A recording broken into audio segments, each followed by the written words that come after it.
அனைவருக்கும் வணக்கம். வாழ்க வளமுடன். நான் உங்கள் பாலசுப்ரமணி. நம்ம இன்னைக்கு பார்க்குற தலைப்பு என்ன அப்படின்னு பார்த்தோம்னா, நீங்கள் பிறந்த கிழமையில் வஸ்திரம் அதாவது ஆடை தானம் செய்வது மிகச் சிறப்பானது.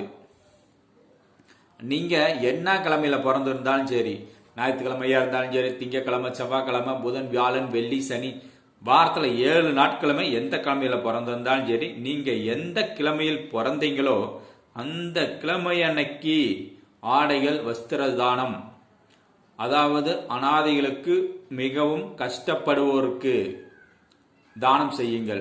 நீங்க இருக்கிறவங்களுக்கு கொண்டாயே துணிமனை எடுத்து கொடுக்கறலாம் புரோசனம் அல்ல.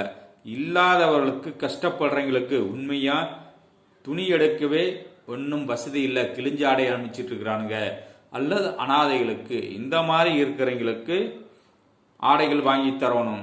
மற்ற வசதியானவங்களுக்கு இந்த அவனுக்கு 2 துணி எடுத்ததுனால எடுத்து தரக்கூடாது, அது பலனை தராது. நீங்கள் பிறந்த கிழமையில செய்வது சிறப்பு. அதே மாதிரி உங்களுடைய பிறந்த நட்சத்திரத்திலையும் வஸ்திர தானம் செய்யலாம். பிறந்த கிழமையும் பிறந்த நட்சத்திரம் ஒரே நாளில் வந்தால் அது மிக மிக சிறப்பு. இப்படி வஸ்திர தானம் செய்து வந்தீர்கள் அப்படின்னா அது உங்களுக்கு அதிர்ஷ்டத்தை அதிகரிக்கும், மிகப்பெரிய வெற்றியை தேடித்தரும். இதனை செய்து வாருங்கள். உங்களுக்கும் டைம் நல்லா இருந்தது, இதையும் செய்யறங்க அப்படின்னா வாழ்க்கையில் மிகப்பெரிய அதிர்ஷ்டத்தை அடையலாம். உங்கள் வாழ்க்கை சிறப்பாக இருக்கும், மகிழ்ச்சியாக இருக்கும், செல்வ செழிப்போடு வாழலாம். வாழ்க வளமுடன். நன்றி, வணக்கம்.